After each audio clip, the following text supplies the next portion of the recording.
Welcome gamers to another video about Dungeons and Dragons. D&D just released a video about the survey results from their first 2 rounds of playtesting, and then they had people send in surveys and answer some questions, and they're going to let us know about the feedback they received in this video. And then we will give our impression on the information that they give us. We're also hoping that tomorrow, December 1st, we'll get the next round of playtesting. So tomorrow evening, we will be discussing that on Twitch if it does come out. So the link to our Twitch will be down in the description, and you can come check us out. Otherwise, let's go ahead and start watching their video. So today for 1D&D, I'm here with Jeremy Crawford, and we are talking about how 1D&D is going, how the playtest is being received. We've got some scores, right? We know things now about how this process is going, correct? Absolutely. So we have now had a chance to analyze the feedback to the very first Unearthed Arcana in this series, the Unearthed Arcana that was called Character Origins. We have compiled the satisfaction scores. Our staff has... It was interesting that they didn't give us any of the results from the first playtest material before they sent out the second playtest material. And I guess they're giving us the results from both of those right here, I guess. We'll see. They're at least giving us the results from the first one, but we'll see if they give the results from both surveys. Also combed through the written responses, and so we now have a very clear idea of how the D&D community responded to that first stage of this playtest process. And so I'm super excited to share some of what we learned. Yeah, what have you learned? So first off, the level of engagement was through the roof. Over 40,000 people engaged with the survey, about 39,000 completed the whole thing, and so about 1,000 people started the survey but didn't finish because it was just too long or something, I guess. I took the surveys. It wasn't too bad. The 40,000 respondents to a survey for the playtest material is a huge number. That shows that there's a lot of people that are very interested in how this all turns out. So it'll be fun to hear what the information is that they've discovered, that they've gleaned from these survey results. First, I want to say thank you to everybody who filled out that survey. Well, you're welcome. I know it can take some time to do it. It's invaluable for us. We not only look at all the scores, we dig into what people have written. This really helps us get a sense of where does the community want D&D to go next. So again, big thanks to everyone who participated. And there was a ton of people who participated, which means the satisfaction scores that we have are quite persuasive given how many people participated. So first, how about I tell you the thing that scored the highest? Yeah, I'm very curious. In the Why whole don't you tell me what scored the highest? The thing that scored the highest, almost reaching 90% satisfaction, was getting a first level feat in your background. This is a great example of a kind of experiment. I thought that was fantastic. I like the feats. I love the feats. I think the feats are what make different characters different. It's what allows you to customize your character to not be a cookie cutter of every other character that has that same class and race combination. So I thought that was huge. I understand why there was such a positive response to that, because I'm not sure I've talked to anybody that doesn't use feats. So feats as an optional feature, it's the one optional feature that I think pretty much everybody takes that option. So it's not surprising that was the most positive feedback, that everybody gets a feat. Mental thing that we will sometimes put out there. Way back for the D&D Next playtest, an example of an experimental thing where we truly weren't sure how the audience was going to respond was the advantage and disadvantage mechanic, which are now a core part of the game because fan satisfaction was so high. I frankly expected fans to be satisfied with getting a first level feat in their background. What I did not expect is that the satisfaction would be this high. I mean, who doesn't like free things? So. Well, again, it was an open question because... Who doesn't like free things? Well, to be fair, 1 out of every 10 people. So 40,000 people replied, close to. So that's 4,000 people that did not respond positively. That's, 10% is not negligible. That's a lot of people that apparently don't like free things. I disagree with those people, but it's kind of a ridiculous statement. Some groups prefer not to use feats, which is one of the reasons why we're very carefully threading this needle of, all right, Not that that's wrong. If you guys don't want to use feats, don't use feats, by all means. Although that may become a little more difficult in the next version where you have to take one as part of your background. I would think that there's probably ways to get around that. Give some other bonus maybe. But who knows? Get this free one, so we're not going to require you to engage with the feat system repeatedly unless you really want to. Not repeatedly. But we also want to give you that taste. But you're so that forcing you can them to then take make it an once. informed decision about whether or not you later engage by the rules with feats. Feats also, as you and I have chatted before about, are a great way for us to communicate some concrete things that each background is good at. So I'm excited to see how much the community is embracing getting a feat as a part of a character's background. Here's the thing. That scored super high. Right. What was amazing is almost everything did. So the majority of the things in this Unearthed Arcana scored 80% or higher.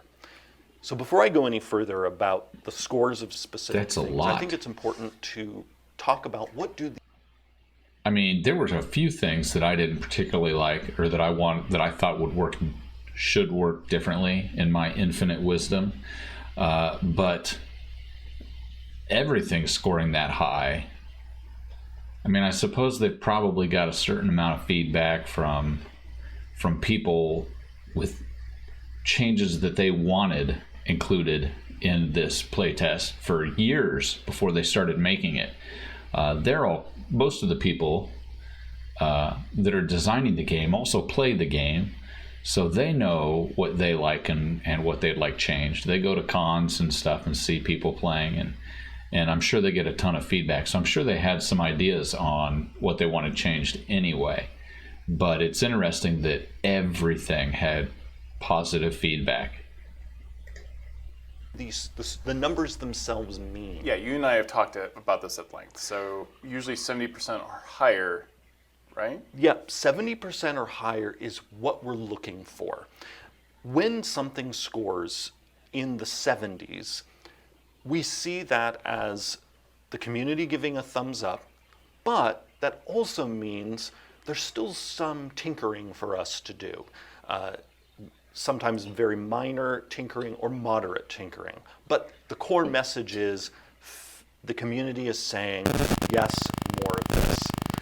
As soon as a score hits 80% or higher, now we're going into the realm of not only does the community want more of that, but they want exactly that. So what that means for us as a design team is when we look at a thing that gets 80% satisfaction or higher, we then tread very carefully in our further development to make sure we don't change it too much. It might still be changed in minor ways for balance reasons, for cohesion reasons, making sure the different parts of the game are functioning well together.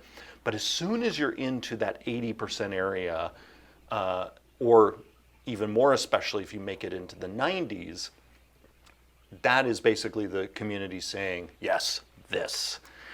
Now, It's interesting that the way he breaks that down, when you talk about how many positive responses they got to some of that stuff, and then just thinking about it in that manner, where 70 to 80%, it's a good idea. We just need to maybe make it better. But once you get to 80 to 90%, you're kind of like, okay, we got it. No more messing with this. This is, maybe a minor tweak or something, but we've got it. 80% is still just 4 out of 5. That means 1 out of every 5 people doesn't like that feature. At a standard table, that's one person at every table for most groups that's not going to like a feature. So I wouldn't say that at 80% you got it. I understand you're going to have a lot of people that agree or disagree with stuff, and a lot of people like things in different ways. So, I guess 80 to 90% is quite a bit.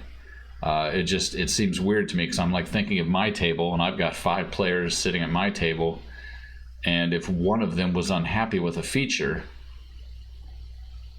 that wouldn't be a good gaming experience for them. And so, especially if it's a major feature, if it's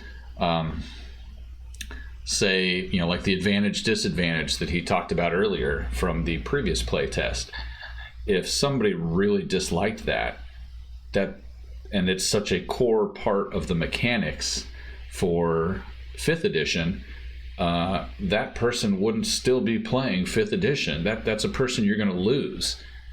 And I feel like that's maybe not, I suppose it would depend on the mechanic. I guess if someone really didn't like the way the rogue class worked, then that person could not play a rogue, right? Or if they really didn't like one of the racial options, then they could just pick one of the other races. So I suppose it depends on which mechanic it is that they're discussing. But I guess it's a good guideline. If it's 80 to 90%, you've pretty much got it locked in. It'd be interesting. I'd like to talk to the people that gave negative feedback on some of these that he's discussing and find out why they gave negative feedback. I know why I gave negative feedback on the things I gave negative feedback to, but why they gave negative feedback and whether or not it was game breaking for them. Some of the stuff I gave negative feedback for could easily be house ruled to change it for the better. So I guess it would be interesting just to find out which things that they think are good and don't need any tweaking. Maybe he'll go into that later. Maybe if I just shut my trap and listen, we'll find out. When we go below 70, when we're in the 60s, something in the 60s we consider to be salvageable, that there are enough people interested in the thing that maybe there's something there for us to save, but we need to really reconsider many aspects of the design. Anything that scores below 60%, like when we're in the 50s, good chance we're not going to do anything with it. And if it's in the 40s and below, it's pretty much gone. It got dusted. See, and that makes sense. In the 40s and below, less than half of the players liked the feature. But if you kick it up into the 50s, more than half of the respondents liked the feature. So I kind of wonder if, maybe that's not something that needs to be scrapped, but maybe that just needs more of a major adjustment. Again, I'm not a professional game designer, so what do I know? The community casts disintegrate on it, and the dust is there. Now, never to be spoken of again. Yeah. Now, I have to say, it is extremely extremely rare for anything to be in that category.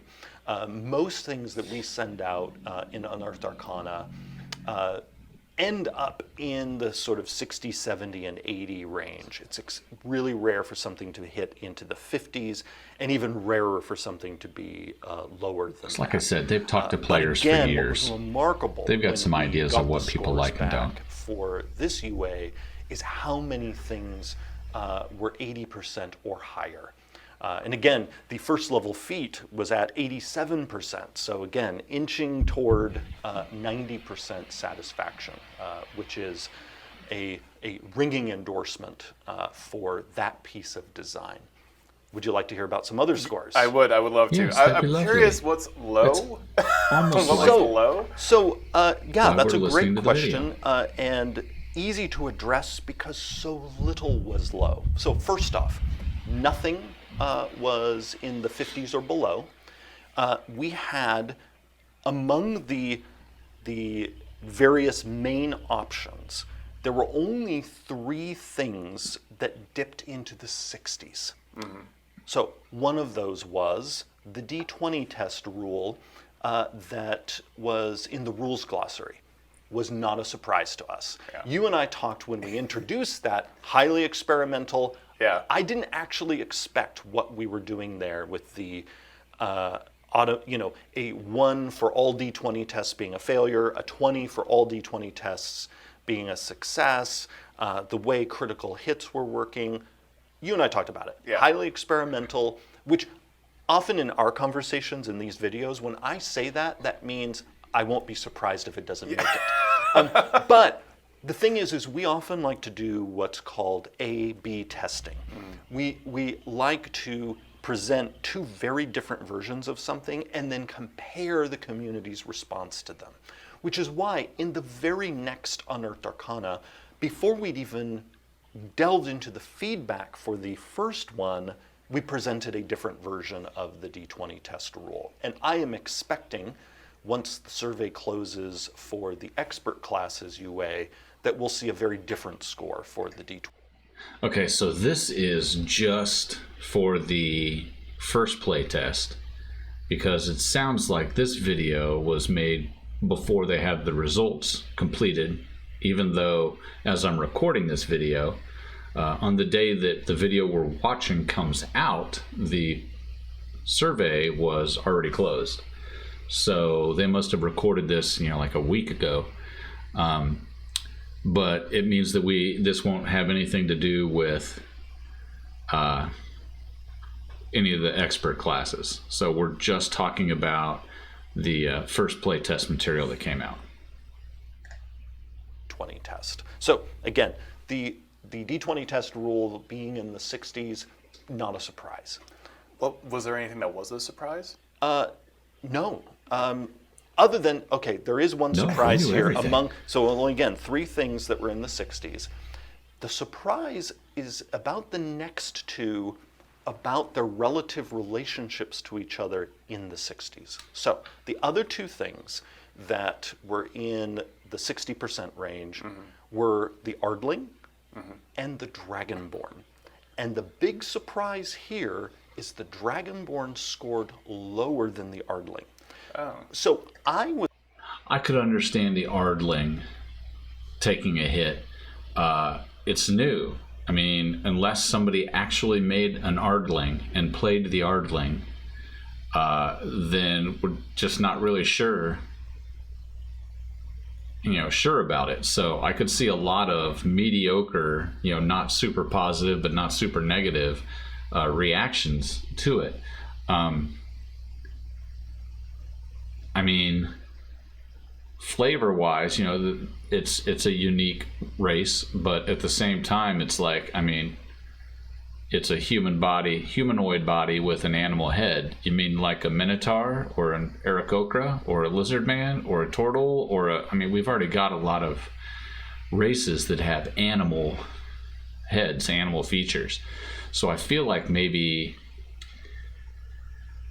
the feedback on this has to do with these don't seem, it's new, but it doesn't seem unique, so it seems unnecessary.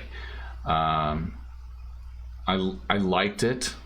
I liked the Ardling in that it was sort of the counterpoint to like the Tieflings. I found that interesting, but it's not surprising that one would be one of the lower ones. The Dragonborn, though, I wonder why people disliked the Dragonborn. I know that historically, in previous versions where we've had a Dragonborn playable, people like the Dragonborn. So I'd be curious to see if he expands upon that a little bit here. Was ready for the Ardling, which was totally new. Really, it was just ta-da! Here's a brand new option. Yeah. Anytime we do that, we are prepared for response to be all over the map. So it's really hard to surprise us with, whether it's super, approving or super disapproving. Totally new things. Always a big question mark over them. And so we're prepared for essentially any response. What surprised us was that the Dragonborn, which is well established in the game, scored lower than the Ardling. And they were both in the 60s, so that means they're both salvageable. But we then need to dig into what needs to happen next. And people are going to get to see what's going to happen next in our next Unearthed Arcana, Right. which will include new versions of both the Ardling and the Dragonborn. I wonder if it will include new versions of anything else. I know there were some complaints. I don't remember specifically what they were now with the Dragonborn feeling underpowered, or maybe their breath weapon became worse, something along those lines. But yeah, it'll be interesting to see. So the next playtest material coming out, I was hoping we would get 3 new classes to take a look at. Another class of classes, another set of classes. I don't know what to call that. Like the group, another group of classes. But so I wonder if we'll get that, or if we'll just get a second version of all the races, or will we get the classes and an upgrade on these 2 races? That'll be fun to find out, hopefully tomorrow on Twitch, or today if you're watching this tomorrow, or you can rewatch my Twitch later that I did yesterday if you're watching this in 2 days. Yeah, I think that's right. Now, I can tell you now, and maybe in our video for that UA we can dig a little deeper, I can tell you now that as we dug into the written responses about the Ardling and the Dragonborn, I can sum up pretty easily why we think both of those options landed in the 60s. For the Dragonborn, it's really simple. It's the breath weapon. Yeah. There was dissatisfaction about the implementation of the breath weapon, so we are addressing that I head haven't on. looked at that in a while, next but I version. remembered correctly. There was also some confusion in the feedback about the relationship of this new version of the Dragonborn to the Dragonborn options that appear in Fizban's Treasury of Dragons. Right. And so this is a great time for me to clarify that whatever new version of something we present in the 2024 Player's Handbook can stand alongside options like those that appear in Fizban's Treasury of Dragons.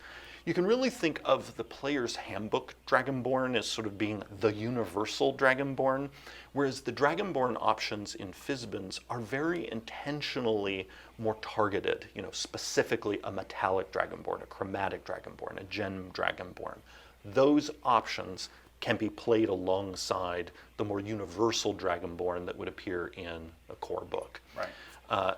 So again, people are going to get to see a whole new take on the Dragonborn in the next UA, including also a new fun 5th level ability that kicks in for that universal Dragonborn. But we can talk about that in our next video. You can't just tease. Yes, I am a dungeon Spoilers. master at heart, and part of being a DM is cliffhangers. So next time we'll talk about that. That's frustrating. Okay.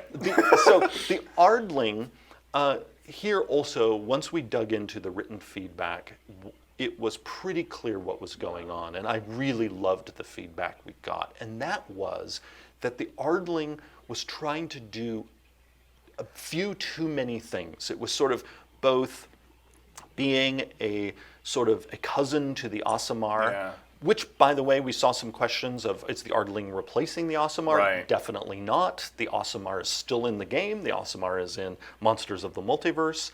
But again, there was this sense that it was sort of being a cousin to the Aasimar. Well, it certainly can't replace it because they've already told us that everything from 5th edition is still playable. So it's still there. We still have it. I find that incredibly strange that it's still playable. So it's just still. This isn't the next version of D&D. This is adjustments to the rules of 5th edition. But I digress. While also being a beast person, and we saw much more interest in the feedback in the Ardling of leaning into the beast person side. And so in the whole new take of the Ardling and the next Unearthed Arcana, people are going to see that its identity is much clearer. It's the place it's filling in the multiverse. I think it's definitely going to come into focus for people. I have seen it. It's cool. That's right. You have read it. So that's it. It was just those three things. Everything else was scored in the 70s or the 80s. And that's also an amazing amount of playtesters. Yes. Yeah, the number of playtesters of, again, 39,000 people completing the survey is remarkable. And that's what I said, that means these scores are persuasive. And I'll give a few more that I think will be fascinating to people. Okay, yeah. For as long as I've been working on the game, over multiple editions, the human is the most played. Now, the one bit that was very satisfying to me here that was a bit of a surprise was... I mean, the reason the human is the most played is because you've made... historically, the way the races worked, if you wanted to play certain classes, you had to pick certain races. Also, because of where you got your bonuses, and the humans could play anything. So, if you wanted to play a wizard, there was only certain races that were really viable for a wizard, and human was one of them. And if you wanted to play a cleric, there was only certain races that were really viable to play a cleric, and the human was one of them, with the exception of, I mean, you could play another race that isn't mechanically inclined towards that class, but then you would be a little bit behind the curve as opposed to all of your teammates for your entire career, pretty much. So that's part of the reason that humans get taken all the time, I think. Another reason would be, I mean, you look at modules and you look at books and stories, and the humans are the dominant race in all of those. So yeah, they're gonna be the dominant race that people choose. And I'd also like to apologize for pausing it on that particular face. My apologies. Just how much people like this new take on the human.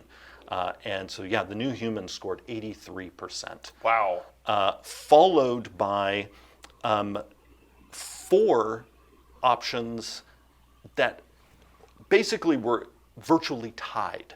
The dwarf, the orc, the tiefling, and the elf all were basically virtually tied, hovering around 80 and 81%. I like Tremor Sense a lot. For dwarf. Yeah, and then was huge. The other 2 options, I mean, we've now talked about all of them except for the gnome and the halfling, and even the gnome and the halfling scored really well, tied at 78%. So a lot of excitement and positivity about these. So with the exception of the Ardling and the Dragonborn, who were way down in the 60s, everybody else was within about 5 points of each other. that does not seem like a significant difference to me. That sounds like everything is pretty well liked. These options, but also some great notes in the written feedback that we are analyzing and will incorporate into future versions of these options. And again, people are going to get to see new Ardling and a new Dragonborn in our very next UA. So what are we seeing for future installments of UA right now for 1D&D playtest? So in our next one, we have not only the new Ardling and the new Dragonborn, as well as a surprise guest, which we'll talk about also in our next video, but also we have a new version of the Cleric. And this UA will be a little shorter than our others. We've realized that the first two were really chunky. And so they were big. This one is still big, anything. but a little smaller. Then the next one after that's going to get bigger again. And we will continue our journey through the classes. So of course we have still to go the Druid and the Paladin to accompany the Cleric in the Priest group. And then we have the Warrior group and also the Mage group ahead of us. One of the things I am super excited about when we get to the Warrior group UA is that's when we're going to dig deep into something I teased in the previous UA. In the previous UA, there's a sidebar that talks about what's ahead for the 1D&D playtest. And one of the options that I saw online, some people did notice, is new weapon options for certain types of characters. Here's what that means. We are going to be unveiling with the new versions of the Warrior groups whole new ways to use weapons. So one of those things we're going to dive into is going to be kind of your home base. Yeah, in the most recent UA, in that little preview of what's ahead, one of the things mentioned is there'll be new rules on managing your character's home base. This is going to be a new subsystem that DMs and players can decide to whether they're going to implement it in their campaign or not. And if they do decide to, they're going to be able to create home bases with NPCs connected with them that end up implementing a number of our current downtime rules in the context of your home base and your group of NPCs. And that system we call the Bastion system. And next year we're going to unveil what you're going to be able to do with that should your campaign adopt it. I'm very excited for this. I am too. We've had tons of fun planning it out. But before we get... Seems like they're going to really codify how the downtime works. I've played campaigns that range over a couple of years of the characters' lives, and campaigns that went into from level 1 to the mid-teens within a couple of months, so they wouldn't have really much of anything happening in the downtime because there's only a day or two between each adventure. I like it as a dungeon master. I love the backstory and the the story behind each character and behind the world and what's happening in the world outside of the dungeon, outside of the battles and the encounters. I find all that stuff fascinating, but I know that at least 3 of the 7 people in my couple of campaigns, almost half of them, do not care about backstory. Their fun in the game is delving into the dungeon and fighting the monsters and coming out victorious and getting new shiny baubles. And I don't know that they're going to find much enjoyment out of the Bastion system. So we'll have to see just exactly what the Bastion system looks like, how robust it can be or how robust it has to be if you can do a minimal amount of work to get the benefits, or a large amount of work and it's completely up to the player, then that would be good. I just hate for them to put in something. I I spend my real life managing my NPCs, my coworkers and my friends and the guy at the grocery store that I talk to when I check out, and my children and my wife and my neighbors. I have enough time managing NPCs and managing, downtime activities in real life. That's not why I play a fantasy game. I play a fantasy game because I don't want to have to manage a dozen different people. So as much as I find that kind of stuff interesting, I'm not sure how heavy I want that to be in my D&D campaigns. So I'm really looking forward to seeing that, but it sounds like it's 2 or 3 or 4 playtests away. It sounds like this next one is just going to have a cleric and then upgrades to a couple of the races. And then the next one, I would guess, will have the other priestly classes, the paladin and the druid. So I think the next 2 aren't going to have the fighters, which is where it sounds like he's saying that the bastion system is going to come into play. I'm really curious to see how that works. As someone that builds entire worlds, I don't really use modules. I make my own worlds and build my own encounters because that's where I get enjoyment as a dungeon master. So it'll be interesting to see how